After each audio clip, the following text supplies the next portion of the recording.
Good morning, Nachum. Good Shabbos, everybody. Tomorrow we have the privilege of reading two parshios, that of Behar and Bechukosai. We complete Sefer Vayikra. Whoa, we are moving very close to Kabbalas HaTorah. Okay, let's know first of all the breakdown of Behar has 24 mitzvos, 7 positive and 17 restrictions, and Bechukosai contains 12 mitzvos, 7 positive, 5 restrictions, so we have a total of 36 mitzvos between the two parshios of Behar and Bechukosai. Okay, I'd like to begin a little bit different this week than usual by a simple question, like, do you really believe? What does that mean? Do you really believe? Okay, do you really believe that the mountains all complained to Hashem? Like, what are you doing? How could you give the Torah on Har Sinai? Okay, do you really believe that the rocks were fighting among each other? Namely, each one was saying, Olai, let Yaakov put his head on me, and therefore the Torah tells us that initially Vayikach me'avnei hamokom, Yaakov takes from the stones of the place, and in the morning he takes the even, the stone, and he makes it into a matzeva. Well, make up your mind. Were many stones? One stone. Well, no problem, say the rabbis. As we know, Rashi brings it, that the many stones joined into one to satisfy the desire of the tzaddik. And here, too, we have the mountains arguing with each other. Now, if you take a look in Tehillim, Samach Ches, 68, so what do we find in there? Amazing. David HaMelech speaks about the mountains having this desire, each one, that the Torah should be given on it.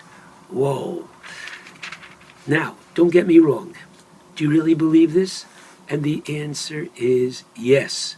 Why do I believe it? I believe it through this week's parsha, or parshiot, of Behar and Bechukosai. There's no question that the more we look at the text, the more we study, the more we realize that Eretz Yisrael, the land of Israel, is literally God's majestic playland. He does things in Eretz Yisrael that completely define nature, show it to be not simply a physical, but a metaphysical entity in of itself.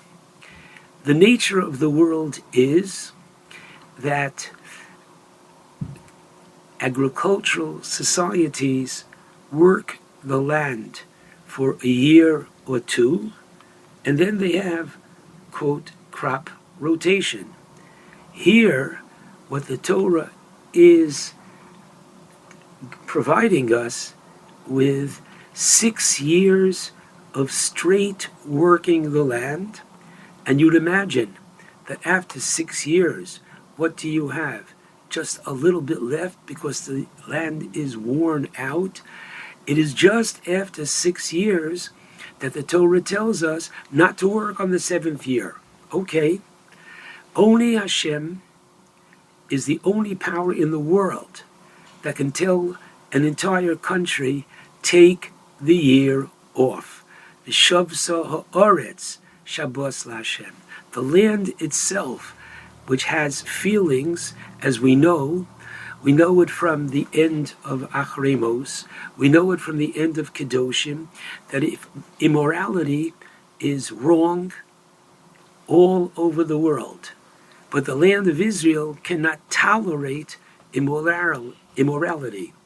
And if one is immoral, people are immoral in the land of Israel, the land will, as the Torah says, vomit you out. The land, the world, cannot tolerate injustice. But the land of Israel, says the Torah, at the end of the book of Bamidbar, Lo sachanifu es haaretz. You shouldn't pollute the land, meaning that if there is a murderer who says, don't kill me, I'll give you $20 million to build a hospital, and the Torah says, don't take it. Okay, you and I might have thought twice. The Torah says, don't take it, because not only is it that the murderer is to be put to death, but the land itself demands that there be true justice in the land. So now take a look. The Torah says for 6 years you're to work. The 7th year you're not to work. So you're not going to plant until the 8th.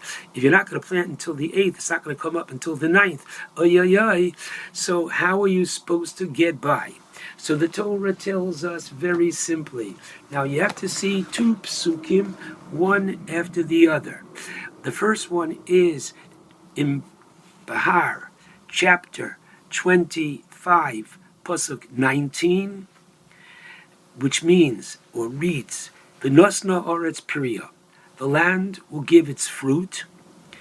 V'achaltem losova. And you will eat your fill. And v'yeshavtem levetach oleha. You'll live securely on the land. Good. And then the Torah says, but if you should ask, after all, ma nochal b'shana hashviyas, what are we going to eat in the 7th year? We're not going to plant. We're not going to gather in our crops. So Hashem says, "V'tzivisi es birchosi lachem." I and only I will ordain my blessing. Hashem promises for you in the 6th year, and it will yield a crop sufficient for 3 years. Now, what does that mean? It will yield a crop for 3 years. It means that it will be part of what you plant in the 6th will be for the 7th. You're not planting in the 7th, so it will be for part of the 8th and part of the 9th. Unbelievable. So what's going on here? What's going on here is that this is beyond nature, beyond the natural in any way to look at it. And moreover, listen carefully, the Torah is teaching us the first verse, 19, V'achaltem lasova, you will eat and you will be satiated. And Rashi says an incredible 3 words. What does Rashi say? V'achaltem lasova, kego af betoch ha-me'ayim, within your stomach, within your intestines, tiyevo bracha. Normally, it takes a full sandwich, 2 halves of a sandwich, to satisfy a growing boy. Here, your growing boy is going to eat a half a sandwich, and that is going to completely satiate him. If you take the Torah literally, and you're going to have 3 years of produce, you need more silos, you need more workers. It's going to be a bounty, but it's also going to be extra pain and trouble in the neck. Here, we're getting everything, but we're getting it in quality, not quantity. Whoa. Now, with this, I believe we can understand the very first verse the very first verse in Parshas Behar. Vaydaber Hashem el Moshe, God spoke to Moshe, Behar Sinai Lemor, literally on Mount Sinai, saying. So the obvious question is, it's wonderful that the Torah is teaching us the laws of Shemitah, and Rashi says, oh, what does this come to teach us? Just as Shemitah has this or these qualities, just at this mitzvah of Shemitah has these qualities and were given to us at Sinai, so too, says Rashi, were all the mitzvahs given to us at Sinai. But the obvious question is, what's so special about Sinai that we have to learn that all the mitzvahs emulate Sinai? So the Shem Mishmuel, in his commentary on Parshas Behar, gives the following beautiful explanation. The Torah tells us, as we will read on the first day of Shavuos, the Torah tells us in chapter 19 in the book of Shmos, the Torah says, Bayom hazeh, on this day, Bo'u Midbar Sinai. On this day, we came to Mount Sinai, the mountain of Sinai, the wilderness of Sinai. And then the Torah tells us, again, Vayavo Midbar Sinai, Vayachanu B'Midbar, and Vayichan Sham Yisrael Neged Ahar. And Israel, camped in the wilderness opposite the mountain.